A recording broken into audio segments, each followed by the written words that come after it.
The notification came through at 2 in the morning, and Sarah almost ignored it. Her phone buzzed on the nightstand, the screen glowing with that familiar blue light that had become so common in their surveillance-obsessed world. She reached for it groggily, expecting another false alarm from the motion detector in the backyard. What she saw made her sit bolt upright in bed. The live feed from the living room camera showed Max, her golden retriever, standing perfectly still in the middle of the room. His body was rigid, every muscle tense, and his gaze was locked on the front door with an intensity she had never seen before. Sarah grabbed her robe and moved quietly down the hallway, her heart pounding against her ribs. The house was silent except for the gentle hum of the refrigerator in the kitchen. She had lived here for 3 years, ever since the divorce, and she thought she knew every sound and shadow. Max didn't turn when she entered the living room. That was the first thing that struck her as wrong. He always greeted her with his tail wagging, even in the middle of the night.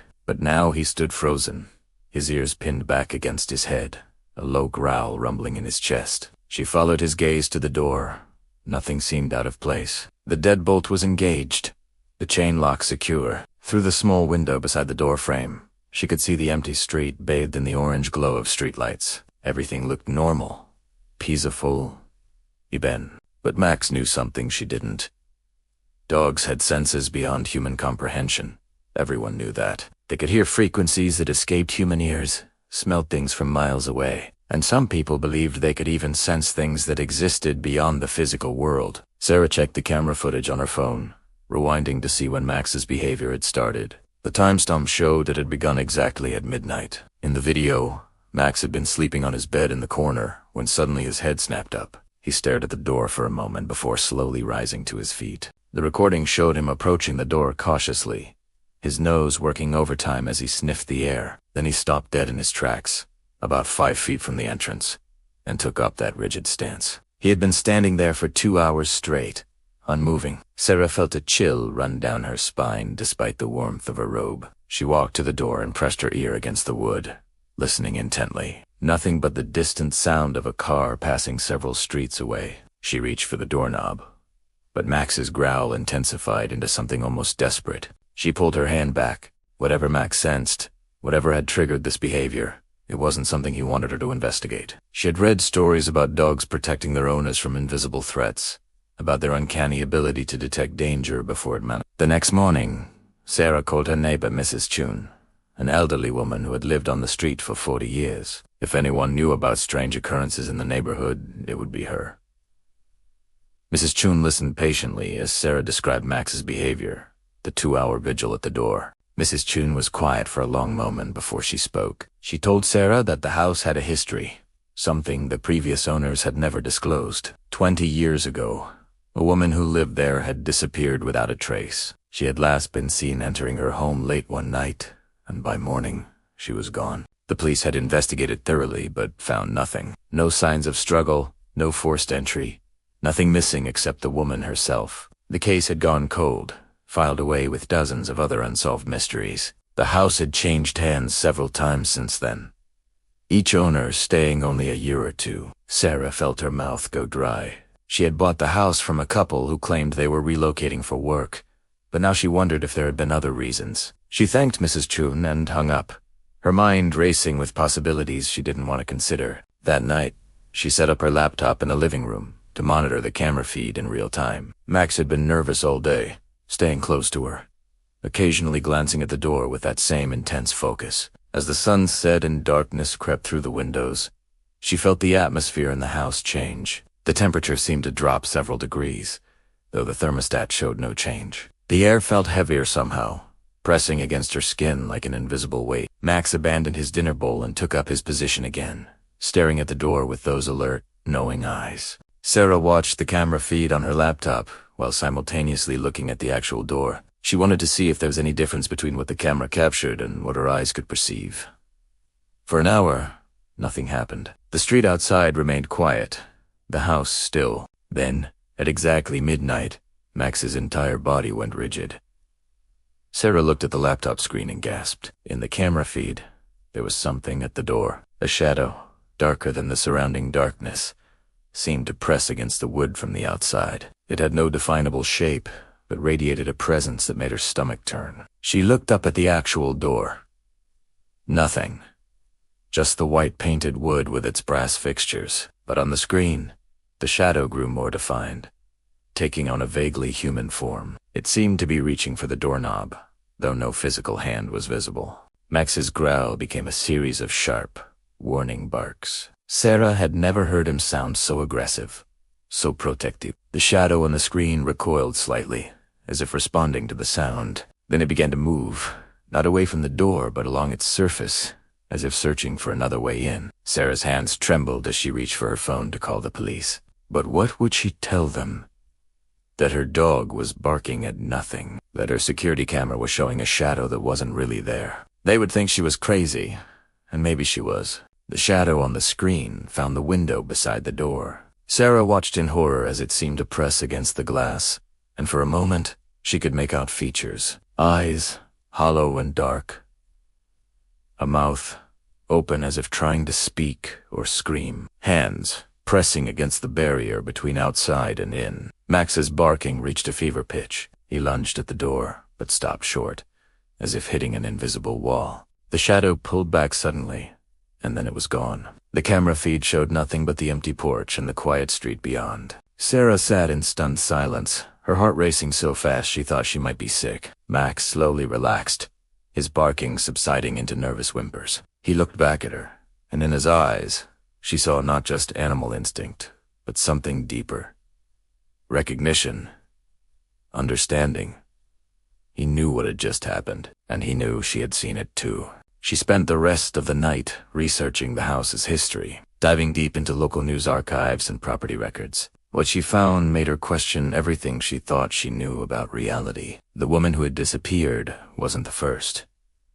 Over the past century, 3 people had vanished from this very house, all under similar circumstances. Each disappearance happened around the same time of year, late autumn when the veil between worlds was said to be thin. Each victim had been alone in the house, and each had been seen entering their home for the last time late in the evening. No bodies were ever found, no explanations ever given. Sarah read testimony from neighbors who claimed to have seen strange shadows moving around the house on the nights of the disappearances. Others reported hearing sounds like scratching at doors and windows, though investigations found no evidence of attempted break. The stories had been dismissed as paranoid fantasies, the ramblings of people looking for supernatural explanations for tragic but ultimately mundane events. But Sarah knew better now.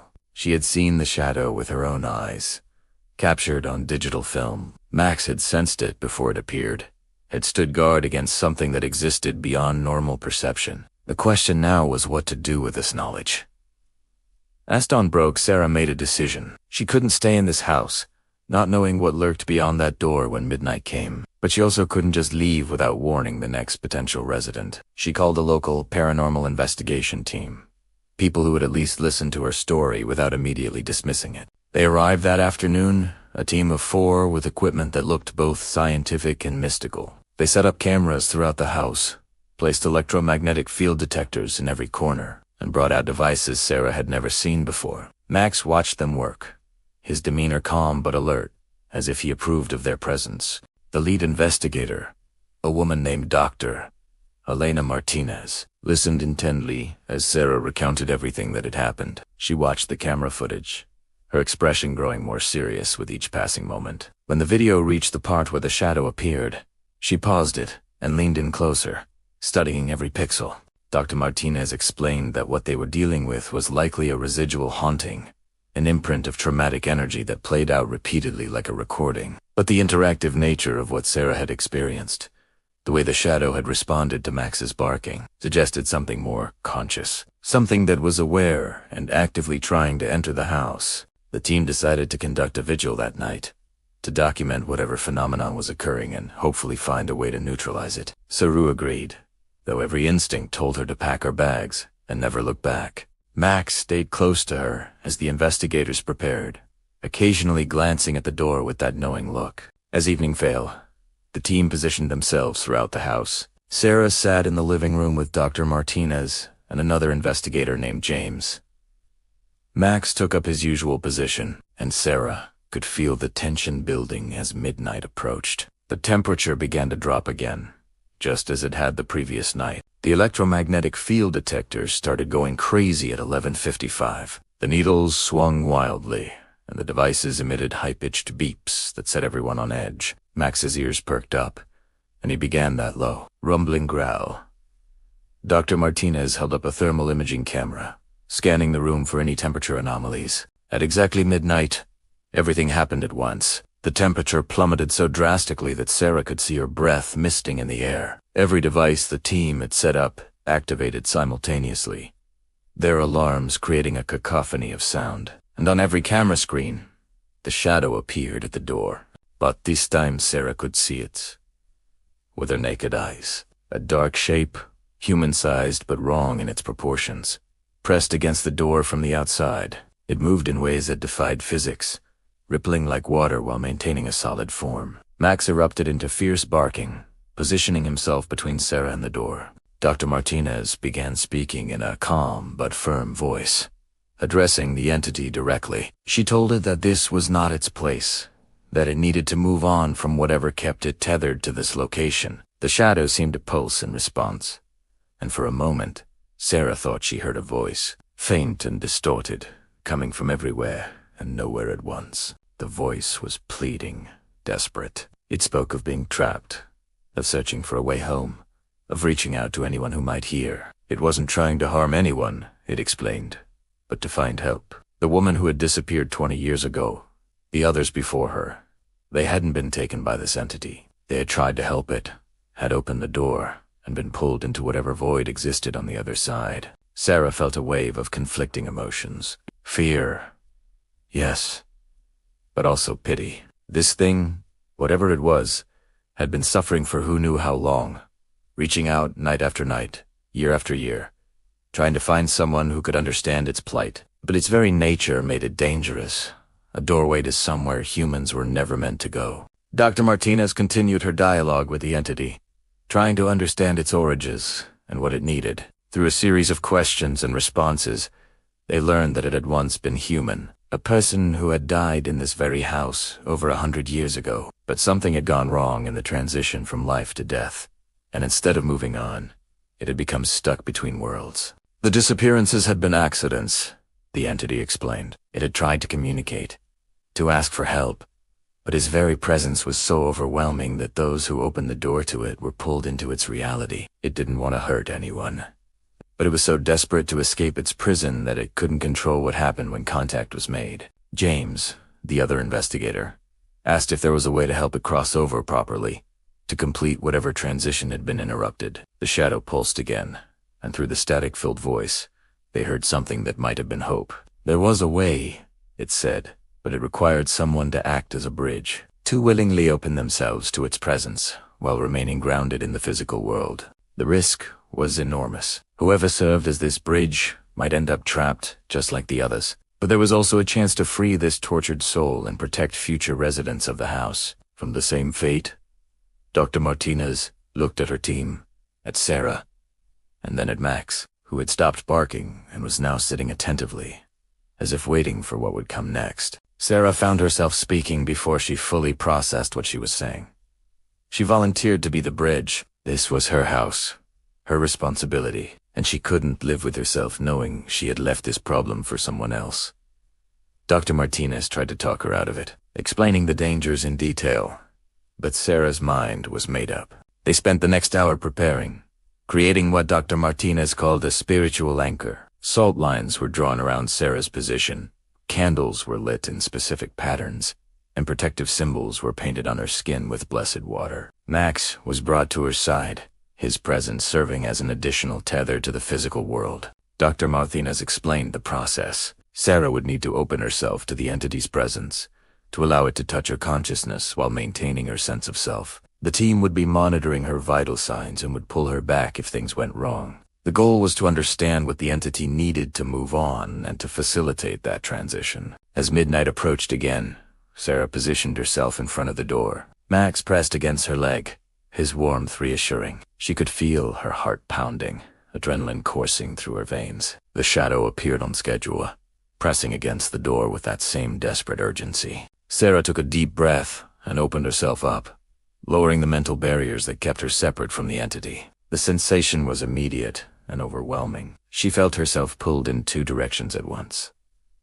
Part of her remaining in the living room, while another part seemed to stretch toward the door. Toward the darkness beyond, images flooded her mind. A man, young and afraid, dying alone in a small room that would eventually become part of her house. A mistake made during a burial ritual. Words spoken incorrectly.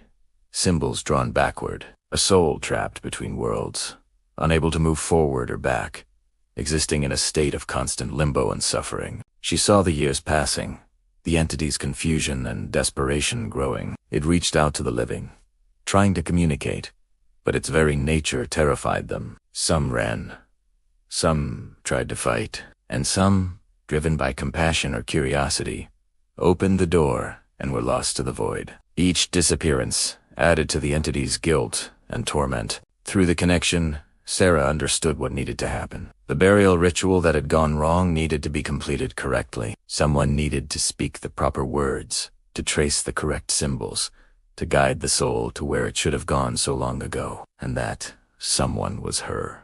Dr. Martinez, sensing what Sarah had learned, quickly consulted her books and notes. She found references to the ritual, to the specific practices of the culture and time period in question. Together, they worked out what needed to be done, how to correct the century-old mistake that had created this trapped soul. The ritual was complex, requiring precise movements and specific phrases in a language Sarah barely understood. But with Dr. Martinez's guidance and the entity's desperate cooperation, she began. She traced symbols in the air, spoke words that felt both ancient and powerful. Max remained at her side throughout, his presence a constant reminder of the world she needed to return to. As she completed the final phrase, something shifted. The shadow at the door began to change, its dark formlessness taking on color and light. For just a moment, Sarah saw him clearly, the young man he had been before death, before the mistake that had trapped him. He looked at her with gratitude and relief, and then he was gone. Not disappeared, but truly gone, released, free. The air in the house suddenly felt lighter, warmer. The oppressive presence that had hung over the space lifted completely. Max's tail began to wag, and he let out a happy bark, as if celebrating the entity's freedom. Sarah collapsed, exhausted from the ordeal. The team rushed to her side, checking her vitals, making sure she was truly okay. She was weak but unharmed, her consciousness fully returned to her body. The connection had been severed cleanly, with no lingering effects. They monitored the house for the rest of the night, but nothing unusual occurred. The electromagnetic field detectors remained silent. The temperature stayed normal. The cameras showed only empty rooms and sleeping humans. Whatever had haunted this place for over a century was finally at peace. In the days that followed, Sarah noticed a profound change in her home. The atmosphere was completely different, welcoming instead of oppressive. Max returned to his normal behavior, sleeping peacefully through the nights without any midnight vigils. The house, it seemed, was finally just a house.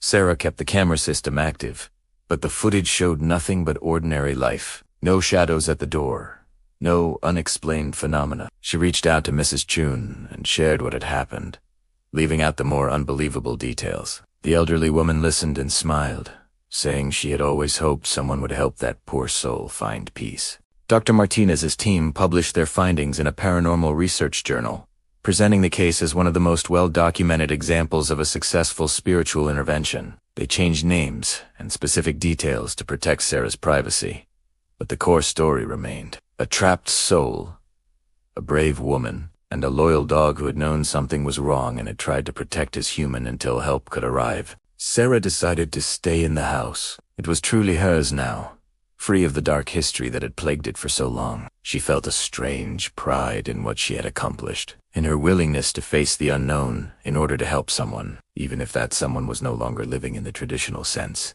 Max, for his part, seemed to understand that something significant had occurred. He was more relaxed than he had been since they moved in, happy and playful in a way Sarah hadn't seen before. Sometimes, when they passed by the front door, he would look at it briefly, but with curiosity rather than fear. The threat was gone.